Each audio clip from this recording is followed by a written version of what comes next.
Life is full of twists and turns. We face challenges that test our faith. Sometimes it feels like darkness surrounds us. But what if, even in those dark times, a greater purpose is unfolding? The story of Joseph, found in the book of Genesis, offers a powerful example of this truth. Joseph's journey was far from easy. He endured betrayal, slavery, and imprisonment. Yet, through it all, he remained faithful to God. And in the end, he witnessed God's incredible plan unfold. Joseph's story invites us to look beyond our immediate circumstances. It encourages us to trust that God is working, even when we can't see it. His story is a testament to the power of perspective. It shows us that what the enemy intends for evil, God can use for good.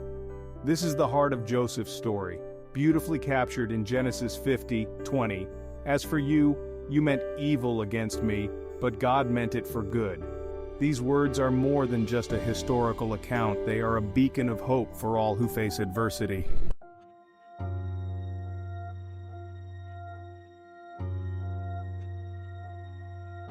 How can God possibly use evil for good? It's a question that has echoed throughout history.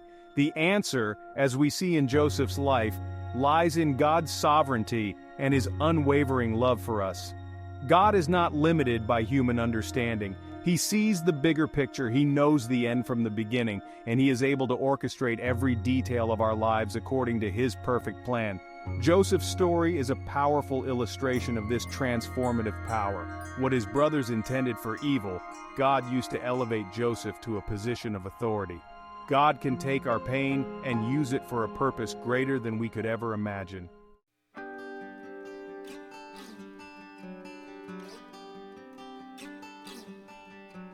The story of Joseph is not just an ancient tale.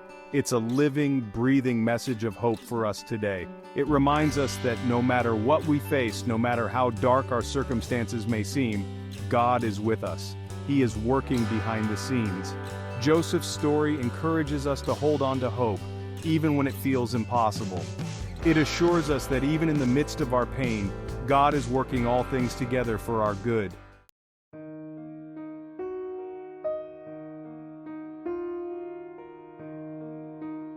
Our story begins in the ancient land of Canaan, a land where shepherds grazed their flocks and patriarchs walked with God. It is here we meet Joseph, a young man born into a large and complex family. He was the 11th son of Jacob, a man who had known both blessing and hardship in his own life. But Joseph held a special place in Jacob's heart. He was the son of his old age, born to Rachel, the wife Jacob loved most dearly. This love, deep and unwavering, would shape Joseph's life in profound ways.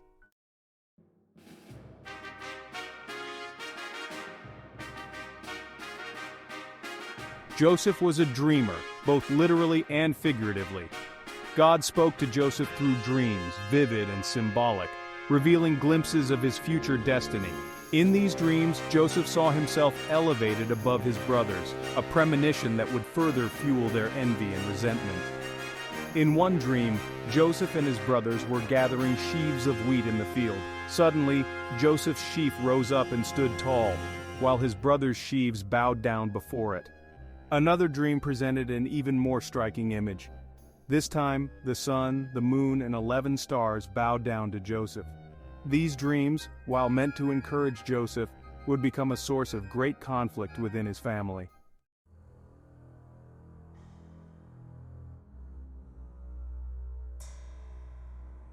The rift between Joseph and his brothers deepened with each passing day. The dreams, far from drawing them closer, seemed to push them further apart. Joseph's brothers, hardened by their jealousy, struggled to see the kind and gentle heart beneath the surface. They saw only the favored son, the one who dared to dream of greatness. The coat of many colors, once a symbol of Jacob's love, now served as a constant reminder of their own perceived inferiority. One fateful day, as Joseph's brothers tended their flocks in the fields of Shechem, their jealousy reached a boiling point.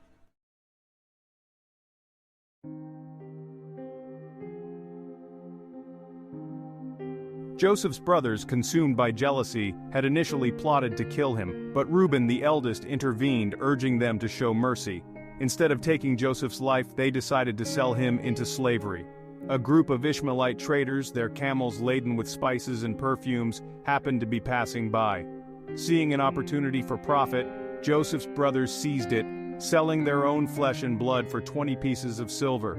Joseph, stripped of his coat and his dignity, was cast into a pit, his cries for help echoing off the barren walls. He had gone from being his father's favorite to a lowly slave, destined for a life of servitude in a foreign land. Upon reaching Egypt, Joseph was sold to Potiphar, an Egyptian official and the captain of Pharaoh's guard.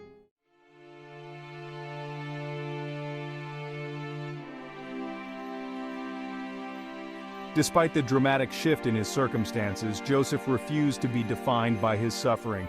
He possessed an inner strength, a resilience forged in the crucible of betrayal and loss.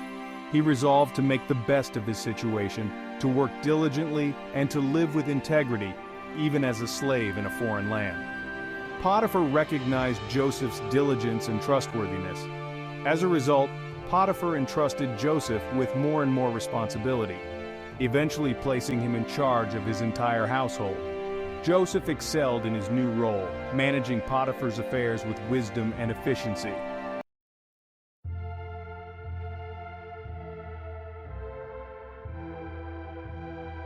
Joseph, bound by his conscience and his reverence for God, refused to betray his master's trust. He rejected Potiphar's wife's advances time and time again, even though he knew it could cost him dearly. Enraged by Joseph's unwavering integrity, Potiphar's wife concocted a lie. She accused Joseph of attempting to assault her, using his garment as false evidence. Potiphar, blinded by anger and deceived by his wife's lies, believed the accusation. Joseph, once again a victim of injustice, was thrown into prison, his hopes of a better life seemingly dashed against the rocks of fate.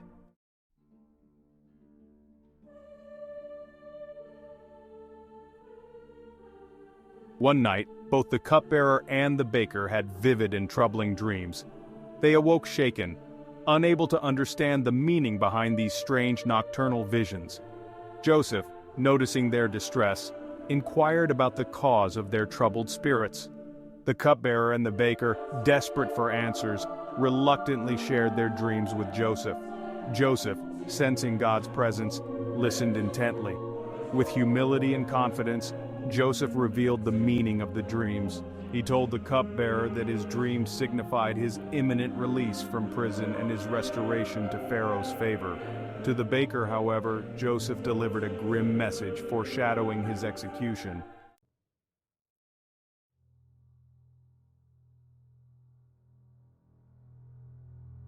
Two years passed. Joseph remained a prisoner, forgotten by the cupbearer, his gift seemingly wasted within the confines of the prison walls. Yet God was working, even in the silence and solitude. One night Pharaoh, the mighty ruler of Egypt, was troubled by a series of vivid and disturbing dreams.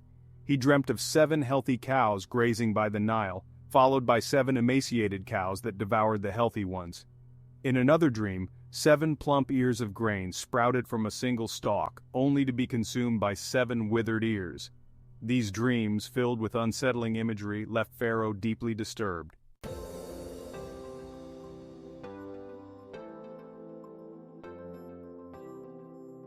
In the midst of Pharaoh's distress, the cupbearer finally remembered Joseph. He recalled Joseph's ability to interpret dreams, his uncanny accuracy in predicting the cupbearer's own fate. With a mix of hope and trepidation, the cupbearer approached Pharaoh. He recounted his time in prison, his encounter with Joseph, and the young man's remarkable gift for interpreting dreams. Pharaoh, desperate for answers, seized upon this glimmer of hope. He immediately summoned Joseph from prison.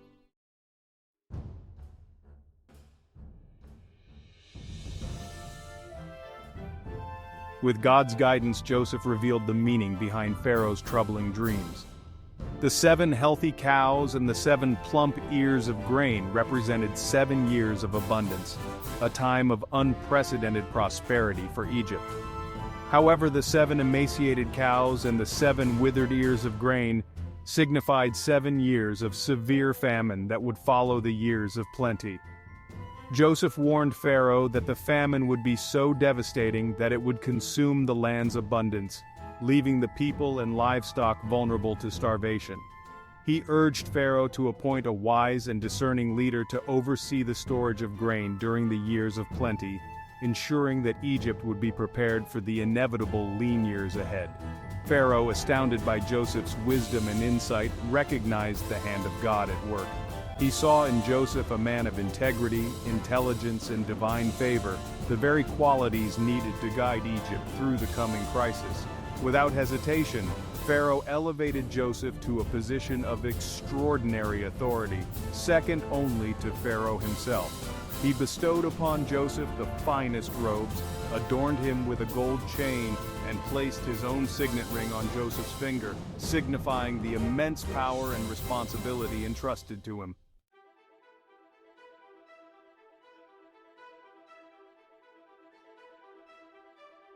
At the age of 30, Joseph, once a shepherd boy, then a slave, then a prisoner, found himself governing the most powerful nation on earth.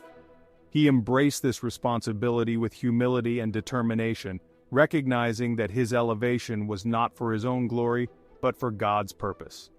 During the 7 years of abundance, Joseph traveled throughout Egypt, overseeing the collection and storage of grain.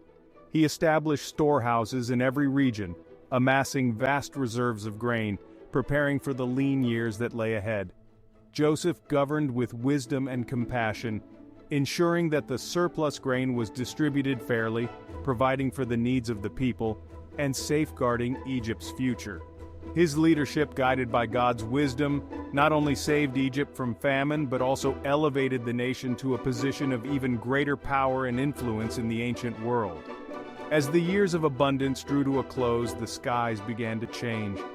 The once fertile fields started to yield less, the rains became scarce, and the winds carried the whispers of hardship to come. The famine, as Joseph had predicted, was at hand.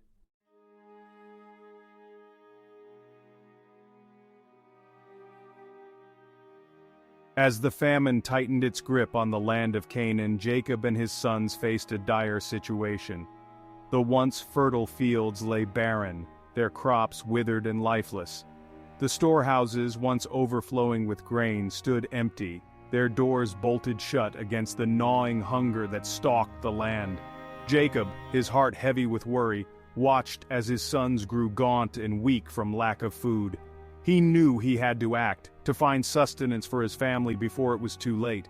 Word had reached Canaan of a land where grain was still plentiful, a land ruled by a wise and benevolent Pharaoh who had miraculously foreseen the famine and prepared for it. That land was Egypt, a place that held both promise and painful memories for Jacob. With a heavy heart, Jacob summoned his sons. He instructed them to take whatever money they could gather and journey to Egypt to buy grain. He warned them to be cautious and discreet, for these were desperate times, and strangers in a foreign land were often met with suspicion and hostility.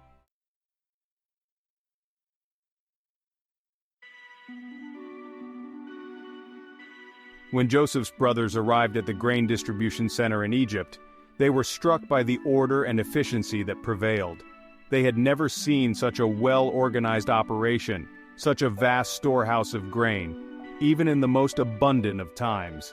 As they approached the official in charge, they noticed his commanding presence, his air of authority, his piercing gaze that seemed to see into their very souls. What they did not realize was that this man, this Egyptian official who held their fate in his hands, was their own flesh and blood, the brother they had betrayed and sold into slavery so many years ago. Joseph recognized his brothers instantly, even though time and hardship had changed their appearances. He saw the same familiar faces, the same expressions of fear and desperation that he had seen on that fateful day in the fields of Dothan. However, Joseph's heart was no longer filled with bitterness or anger. He had long ago surrendered his pain to God, allowing forgiveness and compassion to take root in his heart. He also knew that this was no accident, that God had orchestrated this reunion for a purpose. Joseph, unable to contain his emotions, ordered his servants to leave the room. Alone with his brothers, he wept openly. "I am Joseph, your brother whom you sold into Egypt." His brothers were speechless, their faces pale with shock. Joseph forgave them, understanding their actions stemmed from pain. He embraced them, assuring them he held no grudge. Joseph broke the chains of bitterness, showing the power of forgiveness.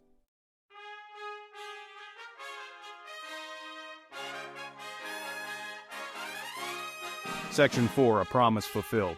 Joseph, knowing the famine would continue, urged his brothers to bring their father, Jacob, and their families to Egypt. Pharaoh would welcome them and provide land and provisions. The brothers, overjoyed, returned to Canaan. When Jacob heard Joseph was alive, his heart leaped with joy. Jacob and his family journeyed to Egypt. They were met by Joseph, who embraced his father with tears of joy. Pharaoh welcomed Jacob's family, granting them the fertile land of Goshen. The reunion marked the fulfillment of God's promise to Abraham, Isaac, and Jacob. Section 1. The Unfolding Plan. Joseph's life reveals a profound truth. God is always at work, even when we can't see it. He weaves the good, the bad, and the insignificant into his design. Each event, though painful, played a crucial role in God's plan. What seemed like random acts were divinely orchestrated steps. We may not understand, but we can trust God is in control.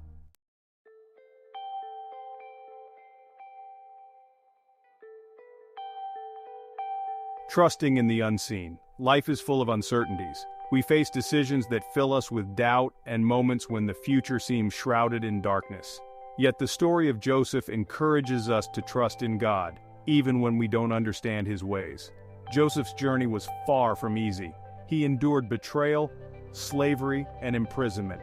Yet, he never lost sight of God's presence or his faithfulness. He clung to the belief that God was working behind the scenes for his good and his glory.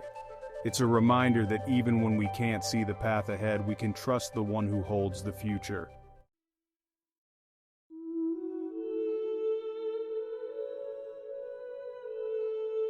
Section 3. A Legacy of Hope. Joseph's story is more than just an ancient tale. It's a timeless message of hope, forgiveness, and the redemptive power of God's love. His story reminds us that God can take even the most broken of circumstances and use them for good. He can transform pain into purpose, betrayal into blessing, and despair into hope. Let us embrace the legacy of Joseph, built on faith, forgiveness, and an unwavering belief in God's faithfulness.